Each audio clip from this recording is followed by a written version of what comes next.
नमस्कार, सब लोगों को सलाम। आज हम लोग किशनगंज की धरती पे खड़े हैं और एक विद्यालय के प्रांगण में खड़े हैं। विभाग की ओर से हम सबसे पहले हम सबके माननीय मंत्री जनाब जमा खान साहब का स्वागत करते हैं। हम यहाँ मौजूद माननीय विधायक मोहम्मद अंजार नईमी साहब का, मोहम्मद श्री सऊद आलम साहब का, इजहार हुसैन साहब का, जनाब इजहार असफी साहब का, इरशाद अली आज़ाद साहब का, हमारे सुन्नी वक्फ बोर्ड के चेयरमैन जनाब इसादुल्लाह साहब का, जिनके मेहनत से ये ज़मीन हम लोगों को मिल पाई थी, श्री सऊद आलम साहब का, सब लोगों का हम बहुत बहुत खैर मकदम करते हैं, इस्तकबाल करते हैं विभाग की ओर से। जिलाधिकारी विशाल राज जी का, जिनको हम लोग आज ये विद्यालय सौंप कर जा रहे हैं, तो उनके निरीक्षण में, उनके पर्यवेक्षण में विद्यालय चलेगा। और हम ये अनुरोध करेंगे कि विभाग जिले के पदाधिकारियों से लगातार इस विद्यालय का निरीक्षण कराते रहेंगे, ताकि ये विद्यालय एक आदर्श रूप में आगे चल सके और बढ़ सके।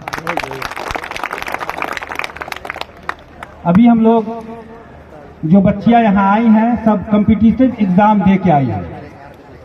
कोई पैरवी पैगाम से नहीं आया, हम दावे के साथ कर सकते हैं। और एक और हम आपको यहाँ से दावे के साथ दूसरी बात कर सकते हैं कि कोई पैरवी पैगाम आगे भी नहीं होगा, गारंटी है इसकी। जो मेरिट है मेरिट से आएगा, मेरिट से पढ़ेगा, मेरिट से आगे जाएगा।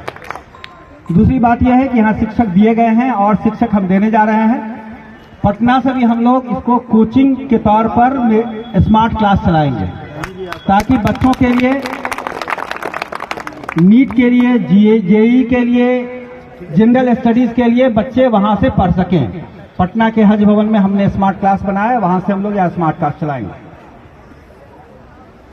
कुछ बच्चों को मेहनत करना पड़ेगा।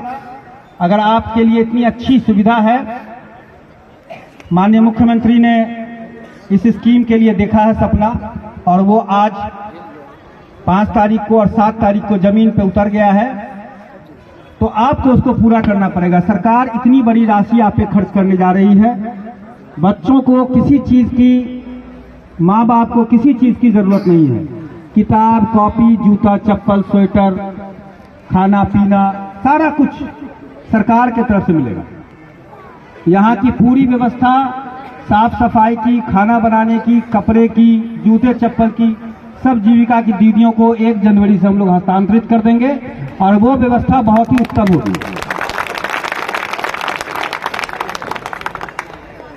हम ये चाहेंगे कि आपके यहाँ से कुछ बच्चे अच्छे से तैयारी करें, ताकि बिहार बोर्ड में आप नंबर ला सकें, और 1 to 10 नहीं हो तो 1 से 20 में भी कुछ बच्चे आ सकें।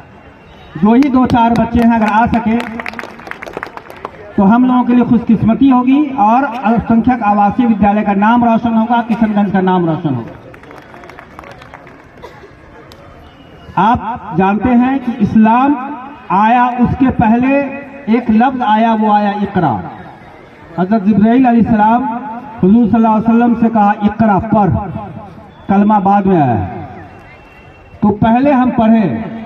आप अगर डेटा देखेंगे, हमारे पास बिहार कास्ट बेस्ड सर्वे का डेटा है। हम यहाँ सभी मुअज़्ज़िज़ मेहमान मौजूद, उनका ध्यान दिलाना चाहेंगे कि 1 से 5वीं क्लास तक मुसलमान बच्चों का जो एडमिशन है वो लगभग एट पार होता है सभी वर्गों के साथ।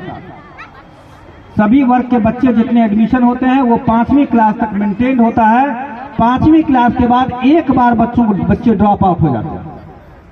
बच्चे चले जाते हैं मोटरसाइकिल ठीक करने, बच्चे चला जाता है मट्टी उठाने, बच्चा चला जाता है मजदूरी करने। हमारी जिम्मेवारी है, माननीय विधायकों की जिम्मेवारी है, प्रशासन की जिम्मेवारी है कि वैसे बच्चों को स्कूल लाया जाए, वैसे माँ बाप को कन्विंस करके बच्चों को स्कूल पहुंचाया जाए। 5वां के बाद बच्चों की संख्या में बड़ी तेजी से गिरावट होती है। डाटा हमारे पास है, आप जो भी देखना चाहें हमारे पास आके देख सकते हैं। तो उस पर ध्यान देने की जरूरत है। सामाजिक रूप से हमारी जिम्मेवारी है। ये जमीन रुस्तम अली जी ने दी थी, आप सोचिए कि कितना बड़ा सदका जारिया मिलेगा उनको। वक्फ की जमीन इतनी बड़ी बड़ी जमीन है, आला बड़ी जमीन है, लोग देना नहीं चाहते जमीन। क्यों? तो उसके ऊपर हम धान उपजा रहे हैं। अररिया का ही मामला है, जमीन नहीं मिल पाई, स्कीम सैंक्शन थी, अब दूसरी जमीन हम लोग ने जिलाधिकारी को कहा खोजने के लिए। अगर वक्फ की वो जमीन मिल जाती तो अभी वहां भी स्कूल बनाने का काम पूरा हो जाता, चल रहा हो। लोग जमीन देते ना। अब सोचिए जिनकी जमीन थी उनको कितना बड़ा अज़्ल मिलेगा।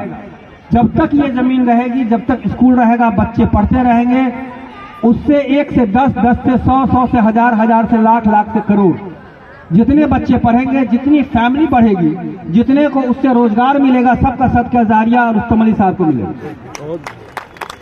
कयामत उनकी और उनके लिए जन्नत अल्लाह ताला नसीब करे, वो लगभग फिक्स हो जाएगा। इतना सवाब है। हम लोगों के पास भी बड़े बड़े लोग हैं, बहुत सारी जमीन है, वो जमीन दे। अभी माननीय विधायक जी ने कहा कि डिग्री कॉलेज नहीं है लड़कियों के पढ़ने के लिए गाँव में, या लड़कों के पढ़ने के लिए शहर में है। मैं कह रहा हूं यहां से माननीय मंत्री महोदय से अनुमोदन लेके कह रहा हूं कि अगर आप जमीन देंगे तो हम लोग बच्चों को किशनगंज में रहकर पढ़ने का हॉस्टल बना देंगे। लड़कियों के लिए हॉस्टल बनवा देंगे, लड़कों के लिए हॉस्टल बना देंगे। और आप जानते हैं कि अल्पसंख्यक के हॉस्टल में बहुत अच्छी व्यवस्था है। उसके ऊपर 1000 रुपया मुख्यमंत्री जी के कहने पर, मुख्यमंत्री प्रोत्साहन का पर एक हर महीना बच्चों को मिलता है। 1000 रुपया, 15 किलो अनाज मिलता है हर एक बच्चे को। तो अगर आप जमीन देंगे लड़कियों के लिए, लड़कों के लिए, तो हम हॉस्टल बना देंगे जिले में। क्योंकि डिग्री कॉलेज बनाना तो हमारे विभाग का काम नहीं है, हमारे पास है भी नहीं वो शक्ति कि हम डिग्री कॉलेज बना दें या कर दें या बीएड कॉलेज बना दें, लेकिन हम हॉस्टल बना सकते हैं। आप जितनी जमीन देंगे, 30, 40, 40 डिसमिल जमीन देंगे, उतना हॉस्टल बना देंगे ताकि बच्चे यहाँ रह करके पढ़ सके। तो आप सब लोग यहाँ हैं, बच्चियां यहाँ हैं, लड़के यहाँ हैं। अगर कभी भी लड़के बच्चों को देखो, बाबा साहब भीमराव अंबेडकर ने कहा है कि जिसने शिक्षा ले ली उसके अंदर का शेर जाग गया, जिसने शिक्षा नहीं ली उसकी हालत खराब है।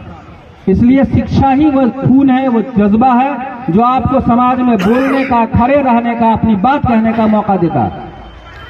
आप पढ़े लिखे जो लोग नहीं हैं, जो लोगों ने अच्छा नहीं किया, उनकी बात कोई नहीं सुनता। आपने अपने समाज में देख लिया होगा, कोई खड़ा होता है तो कहता है चलो बैठो, तुम किसी काम के नहीं हो, क्या बोल। इसलिए पढ़िए, है ना, आराम से पढ़िए। कभी भी लगे कि नहीं पढ़ने का मन कर रहा है तो आप अगल बगल देख लीजिए, अपने खानदान में 4-5 बड़े भाइयों को देख लीजिए, आप अपने फुफेरे ममेरे भाइयों को देख लीजिए, जिसने नहीं पढ़ा उसकी क्या हालत है, जिसने पढ़ी है उसकी क्या हालत है। जो पढ़ा है वो पदाधिकारी है, उसी घर में, उसी माँ बाप के पैसे से, उसी त्याग में, उसी लालटेन में पढ़ने वाला लड़का भी, अभी माननीय विधायक जी ने कहा कि कोचा धावन से 4 लड़का IAS है, उसी कोचा धावन में रह के पढ़ा है, उसी स्कूल में पढ़ा है, उसी माँ बाप के पैसे से पढ़ा, उसी चिराग में पढ़ा, लालटेन में पढ़ा, वही खाना खा के चिटाई बैठ के पढ़ा। उसी का भाई नहीं पढ़ पाया, वो रोड पे है। आपको इतनी बड़ी सौगात मिली है, ऐसी सौगात हम लोगों में से किसी को नहीं मिली थी। जहाँ जितने लोग बैठे हैं किसी को नहीं मिली है, पूछ लीजिए, सब सरकारी स्कूल से पढ़ेंगे। रहना सहना, खाना पीना, जनरेटर लगा हुआ आपके लिए गर्म पानी में गीजर लगा हुआ, बाथरूम लगा हुआ, किताबें हैं आपके लिए, स्मार्ट क्लास आपके लिए फ्री की किताबें हैं, लाइब्रेरी है, कंप्यूटर लगा हुआ है। आप क्या चाहिए? इसलिए आप सब पढ़ेंगे। लड़कियों को पढ़ने का मन नहीं करे तो अपने अगल बगल की लड़कियों को देख लीजिएगा, जो बर्तन धोती है ना, जो घर में पोछा लगाती है, जो सुबह उठ के गाय के गोबर से आंगन नीपती है, आपने देखा है ना। तो लड़कियों को पढ़ने का मन नहीं करे तो सब याद कर लेना, जिंदगी भर जाके यहाँ से वही करना पड़ेगा अगर नहीं पढ़िएगा। और लड़कों को पढ़ने का मन नहीं करे तो याद कर लेना कि क्या, किस तरह की नौकरी मिलेगी, कहाँ मिलेगी। सरकार ने इतनी सी फैसिलिटी दी है, माननीय मुख्यमंत्री ने दी है। यहाँ मुजाहिद आलम साहब हैं हमारे बैठे हुए, उन्होंने बहुत मेहनत की इसके पीछे, है ना। नौशाद साहब ने बहुत मेहनत की है, सबों की मेहनत रंग लाई है। हम उन सबका शुक्रगुजार हैं कि उनके मेहनत से हमारे लिए एक अच्छा सा स्कूल बन पाया है। और सरकार से पूरी राशि मिलेगी, माननीय मंत्री महोदय आपको विशेष बताएंगे। और हम आपको देते हैं कि ये किसी तरह की कोई कमी नहीं होगी, किसी रिसोर्स की कमी नहीं होगी। हम ये भी अनुरोध करेंगे प्रिंसिपल साहब से कि अगल बगल के जो इलाके हैं मुस्लिम बच्चे, उनको लाके घुमाया जाए, दिखाया जाए 15 दिन में, हफ्ता दिन में एक बार।